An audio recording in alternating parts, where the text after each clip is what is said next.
Bismillahirrahmanirrahim. Assalamualaikum warahmatullahi wabarakatuh. Pada kesempatan ini kita akan membahas tentang listrik dinamis. Berbicara tentang listrik dinamis akan membahas beberapa pokok bahasan yaitu arus listrik, hambatan penghantar, hukum Ohm, hukum Kirchhoff pertama, rangkaian hambatan, jembatan Weinstein, energi listrik. Kemudian kita bahas spesifikasi peralatan listrik, kemudian tegangan jepit. Terakhir kita akan membahas tentang hukum 2 Kirchhoff. Pada kesempatan ini kita hanya akan membahas 4 topik, yaitu tentang arus listrik, kemudian hambatan pengantar, hukum Ohm, kemudian hukum pertama Kirchhoff. Terusnya kita bahas tentang arus listrik. Berbicara tentang listrik, itu tidak terlepas dari besaran dasar dari listrik itu, yaitu muatan listrik yang lambangnya Q dan satuannya Coulomb dilambangkan dengan C.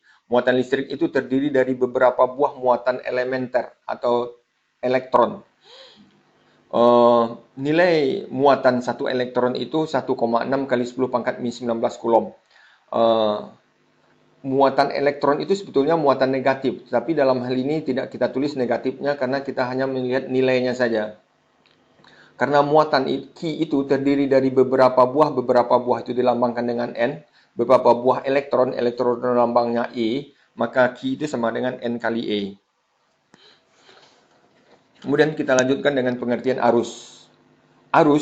Kata arus itu sering terpakai dalam kehidupan sehari-hari seperti arus sungai atau arus air di sungai, arus kendaraan di jalan raya, arus mudik, arus balik.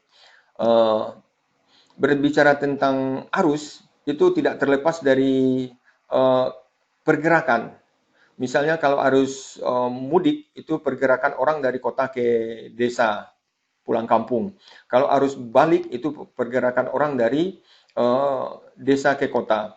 Kalau arus air, arus sungai, itu aliran dari air di sungai. Kalau arus kendaraan, yaitu pergerakan kendaraan di jalan raya. Besar kecilnya arus itu ditentukan oleh jumlah pergerakan tadi. Jumlah yang bergerak, jumlah yang mengalir. Dan juga harus dibandingkan dengan waktu. Misalnya kalau kalau jumlah kendaraan yang lewat di Jalan Sudirman 100 kendaraan, di Khatib Sulaiman misalnya lewat 500 kendaraan, mana yang padat arus jalan rayanya? Apakah padat di Khatib Sulaiman? Belum tentu. Kalau di Khatib Sulaiman 500 itu dalam waktu 1 bulan, sementara 100 ini di Jalan Sudirman hanya dalam waktu 1 menit, itu tentu jauh lebih padat arus jalannya di Jalan Sudirman dibanding dengan di Khatib Sulaiman. Walaupun 500, tapi dalam waktu 1 bulan itu kelihatannya sangat sepi sekali kendaraan yang lewat di situ. Jadi demikian pula untuk arus listrik. Arus listrik itu yang mengalir itu ada yang mengalir ya. Yang mengalir itu adalah muatannya. Muatan itu mengalir di dalam konduktor. Jadi yang menghantarkan muatan itu adalah konduktor. Kalau yang melewatkan kendaraan adalah jalan tadi. Jadi arus listrik itu adalah aliran muatan listrik di dalam konduktor tiap satuan waktu. Harus dibandingkan dengan waktu. Kalau dibandingkan belum dibandingkan dengan waktu, maka belum kelihatan mana yang kondisi yang besar dan kecilnya nanti. Maka arus listrik itu dilambangkan dengan I adalah jumlah muatan yang lewat tiap satuan waktu atau tiap saat. Maka dapat ditulis I sama dengan Q per T. Satuan dari I itu, watt arus itu, dasarnya adalah satuan muatan dan satuan waktu. Satuan muatan itu Coulomb dan satu waktu itu sekon. Maka Coulomb per sekon itu disebut dengan ampere yang dilambangkan dengan A. Kemudian karena muatan itu terdiri dari beberapa buah elektron, Q itu sama dengan Ne, maka Q boleh diganti dengan Ne, maka I akan sama dengan Ne per T. Kemudian kita bahas contoh soal. Pada sebuah lampu pijar mengalir arus 4 ampere, berarti I-nya sudah diketahui. Kemudian tentukan jumlah elektron yang melewati. Jumlah itu berarti yang ditanya jumlah elektron N-nya. Dalam waktu 2 menit. Berarti waktunya sudah ada. Jadi karena N-nya sudah ada, T-nya sudah ada, maka kita bisa cari N yang ditanya ini. Dengan syarat T-nya harus dalam sekon, harus dirubah ke sekon, 22 menit itu sama dengan 120 sekon, karena ampere itu, satuan arusnya dalam ampere, ampere itu ada sekon di dalamnya. Maka tidak perlu dibicarakan lagi, maka dapat jumlah elektronnya, N sama dengan 3 kali 10 pangkat, 21 buah. Ya, besar sekali jumlah elektron yang lewat dalam lampu pijar itu dalam waktu 2 menit atau 120 sekon. Kemudian kita lanjutkan dengan hambatan penghantar. Sama dengan kondisi jalan tadi, jalan itu mempunyai hambatan. Buktinya jalan Sudirman, misalnya jalan utama itu di suatu kota,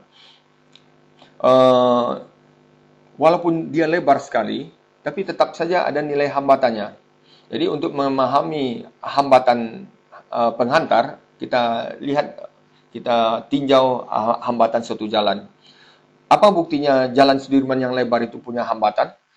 Pada jalan yang lebar di Sudirman itu pada suatu saat, pasti ada terjadi macet. Macet itu berarti kendaraan terhalang, terhambat untuk lewat. Berarti ada nilai hambatannya jalan tersebut.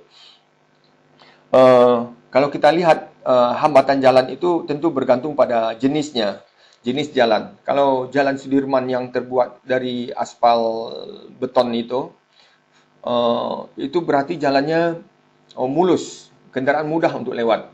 Dibanding dengan jalan yang terbuat dari tanah atau dari kerikil, maka kendaraan akan susah lewat. Kalau susah lewat berarti hambatannya besar. Jadi ada jenis jalan yang dari kerikil, ada jenis jalan yang dari aspal beton, itu menyatakan hambatan jenisnya. Jadi hambatan jenisnya aspal beton itu kecil, maka hambatan jalannya kecil. Hambatan jenis dari jalan beraspal, jalan berkerikil itu besar, maka hambatan jalannya itu berarti besar. Jadi ada nilai hambatan jalan, ada nilai hambatan jenis. Jadi kalau hambatan jenisnya besar, hambatan jalannya besar. Kalau hambatan jenisnya kecil, hambatan jalannya besar. Jadi hambatan jalan itu berbanding lurus dengan hambatan jenis jalan tersebut. Kemudian bergantung pada lebar jalan. Kalau jalannya lebar, tentu kendaraan mudah lewat. Maka kalau kendaraan mudah lewat berarti hambatannya kecil. Kalau jalannya sempit, kecil, maka kendaraan susah lewat. Kalau susah lewat berarti hambatannya besar. Jadi kalau jalannya kecil, hambatannya besar. Kalau jalannya besar, hambatannya kecil. Jadi lebar jalan itu berbanding terbalik dengan luas jalan. Kemudian panjang. Kalau jalannya panjang, itu susah melewatinya. Capek kita melewati jalan yang panjang tersebut. Berarti kalau jalannya panjang, hambatannya besar. Kalau jalannya pendek, hambatannya kecil. Kalau pendek, kecil. Berarti dia berbanding lurus. Kalau besar, hambatannya besar pula. Berarti berbanding lurus dia dengan panjang. Jadi hambatan jalan itu berbanding lurus dengan panjang jalan tersebut.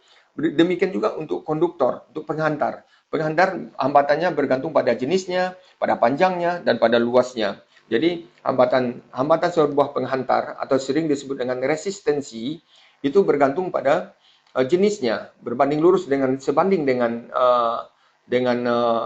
jenisnya, dan sebanding dengan panjang kawat seperti yang sudah diuraikan tadi, berbanding terbalik dengan luas penampangnya. Jadi sehingga dapat ditulis R itu sama dengan rho kali L per A. Atau dapat ditulis rho sama dengan R kali A per L. Kalau kita lihat satuan hambatan itu ohm, dan satuan dari luas penampang itu meter kuadrat, satuan panjang dari kawat L itu adalah meter, maka satuan dari hambatan jenis atau resistivitas itu adalah ohm meter. Meternya coret 1, ohm meter. Kemudian contoh soal. Hambatan jenis atau resistivitas besi itu 10 pangkat min 7. Jari-jarinya 0,7 mm. Berarti ada jari-jari, nanti kita bisa cari A sama dengan VR kuadrat. Jadi A-nya bisa dicari. Maka berapakah panjang kawat yang diperlukan? Berarti panjang kawat yang ditanya adalah L-nya. L-nya ini berapa? Untuk mendapatkan hambatan atau resistensinya 4. berarti R-nya. R-nya sudah ada, A-nya ada, rho-nya sudah ada, maka bisa dicari L yang ditanya. Seperti yang sudah kita tulis ini. Maka kita cari terlebih dahulu A-nya. Maka dapat nilai A, maka dapat panjang L. Kemudian kita bahas contoh soal berikutnya. Sebuah kawat memiliki hambatan 3 ohm. Berarti ini hambatan kawat ini 3 ohm. Tentukan hambatan kawat tersebut jika panjang kawat dijadikan 2 kali semula tanpa merubah volume. Jadi volumenya awalnya P, akhirnya menjadi P aksen, di mana P sama dengan P aksen. Kalau panjangnya awalnya L, maka panjangnya menjadi 2 kali semula, maka L aksen sama dengan 2L. Seperti yang kita bikin diketahui ini. Dan V aksen sama dengan V. Kemudian kita cari perbandingan. Kalau panjangnya diperbesar, tentu A aksennya menjadi kecil. Maka A aksennya menjadi setengah A. Kemudian kalau hambatannya awalnya 3 ohm, kalau panjangnya besar, tentu hambatannya menjadi tambah besar. Kalau luas penampangnya kecil, hambatannya juga tambah besar. Jadi hambatannya menjadi membesar. Cukup bisa dibandingkan saja. Berarti R itu berbanding lurus dengan A-nya makin kecil. A berbanding terbalik dengan A-nya makin kecil, maka hambatannya makin besar. R itu berbanding lurus dengan L, R aksen di atas, L aksennya juga di atas ini. Maka didapatkan nilai hambatannya setelah ditarik setelah panjangnya menjadi 2 kali semula, yaitu menjadi 4 kali 3, yaitu 12 ohm. Ini perlu diketahui, prinsip pembuatan kawat di pabrik itu ada prinsip penarikan namanya. Jadi kawat yang ukurannya besar ini, penampangnya besar ini ditarik sehingga ukurannya jadi panjang dan kecil, menjadi kawat yang menjadi lebih panjang. Jadi ada istilah di pembuatan kawat di pabrik itu dengan sistem penarikan. Kemudian kita lanjutkan dengan hukum Ohm. Hukum Ohm itu membahas tentang arus yang melewati suatu penghantar. Kemudian ada arus lewat pada suatu penghantar itu karena ada tekanan, ada beda potensial. Suatu penghantar itu mempunyai nilai hambatan yang tetap karena sebuah penghantar R, rho, L, dan luas penampangnya tidak berubah saat dilewati arus atau tidak dilewati arus. Saat diberi potensial atau tidak diberi potensial, maka nilai R-nya konstan. Jadi penghantar ini nilai hambatannya, penghantar AB ini nilai hambatannya konstan. Kalau dia diberi baterai, maka akan ada beda potensial antara ujung A dengan ujung B, yaitu VA-nya lebih besar karena ini dihubungkan dengan kepala baterai.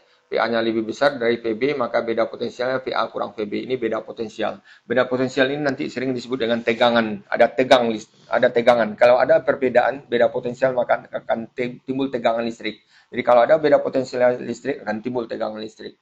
Maka muatan akan mengalir dari potensial lebih tinggi ke potensial yang lebih rendah, muatan positif. Arah aliran muatan positif ini disebut dengan arus listrik nanti I ya.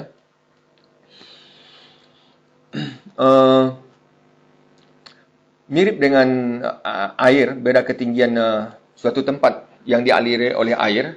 Kalau beda ketinggian tempatnya besar, maka aliran airnya akan cepat. Arusnya akan besar, jumlah air yang mengalir akan semakin besar. Demikian pula pada konduktor.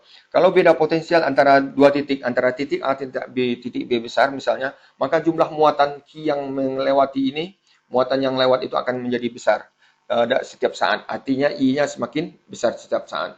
Maka pernyataan ini, kalau beda potensial kecil, arusnya juga kecil. Kalau tidak ada beda potensial, muatan tidak mengalir, berarti tidak ada arus.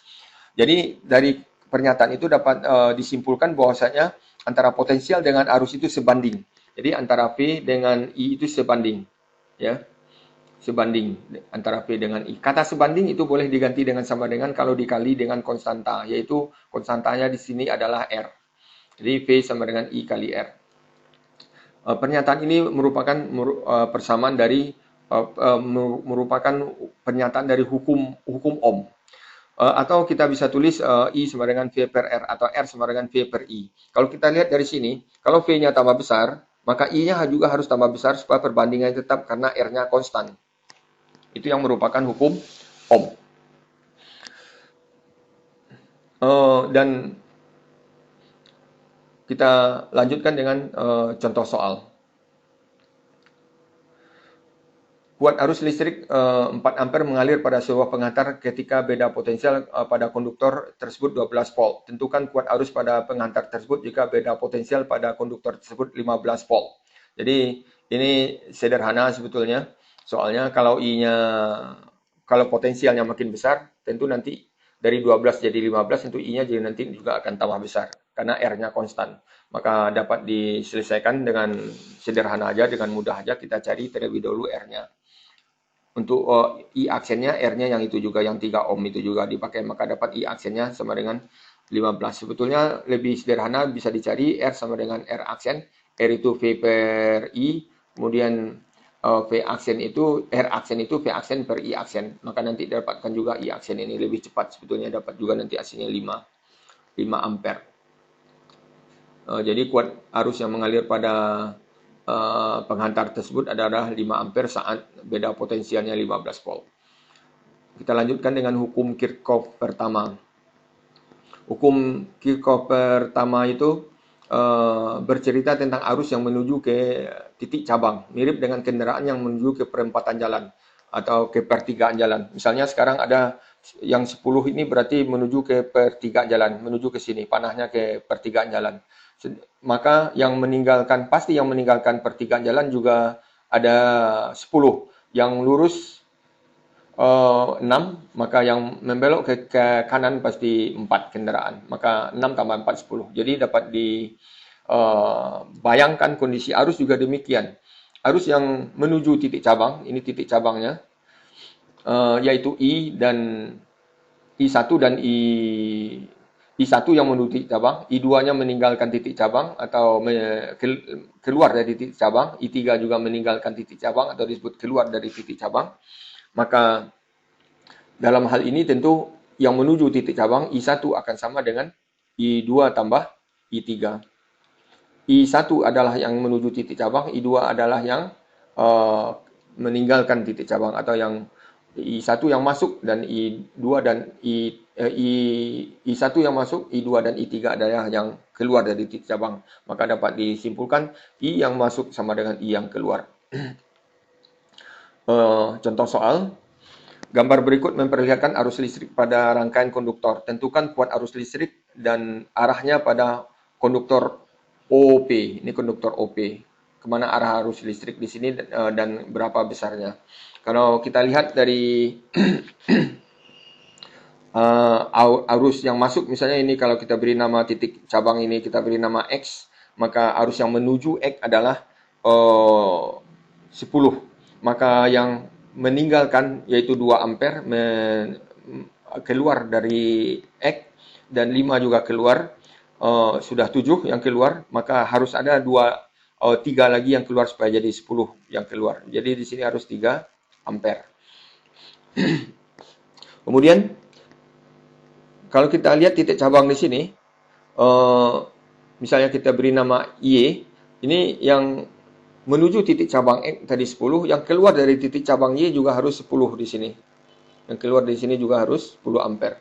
Kalau ini 10, di bawah ini sudah menuju 4, maka di atas ini harus ada yang menuju juga, berarti harus 6.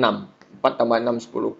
Kalau di sini 6, di sini 2, ini yang menuju 2, di sini ke sini 6, maka supaya yang menuju titik cabang dan yang meninggalkan titik cabang itu arusnya sama, maka yang meninggalkan 6, yang menuju baru 2, berarti di sini harus ada 4 ampere. Maka dapat dijawab, kuat arus yang lewat pada konduktor OP itu adalah 4 ampere, dan arahnya dari OP ke O. Dan kalau kita cermati berikutnya, ke sini arus lewat 4 ampere ke titik O, yang titik cabangnya adalah titik O. Yang berarti 4 ini adalah kuat arus yang meninggalkan atau yang keluar dari key. Maka yang 5 berarti ini 5 ampere menuju ke key. Berarti di sini ini yang menuju 5, yang meninggalkan 4. Berarti harus ada yang meninggalkan satu lagi, yaitu di sini ke yang arah ke P. Ini harus nilainya 1 meninggalkan 1 ampere. Jadi 5 akan sama dengan 4 tambah 1. Yang menuju 5, yang meninggalkan 1 dan 4. Atau yang keluar dari key 1 dan 4. Yang menuju P adalah 1 dan yang 3 juga menuju P. 3 tambah 1 akan sama meninggalkan yaitu 4. Jadi sudah tepat, ini adalah sudah sangat benar, ini adalah 4 yang pada kawat pada konduktor PQ. Kemudian untuk berikutnya, untuk supaya lebih bisa memahami apa itu arus listrik, hambatan menghantar, hukum Ohm, hukum Kirchhoff pertama yang sudah kita bahas tadi, maka kerjakan soal latihan ini. Ada 4 soal yang mewakili dari 4 pokok bahasan tadi. Semoga dapat mengerjakan dengan baik. Selamat mengerjakan dan semoga pembahasan materi kita kali ini bermanfaat. Kita tutup dengan membacakan wabillahi taufiq wa hidayah. Assalamualaikum warahmatullahi wabarakatuh.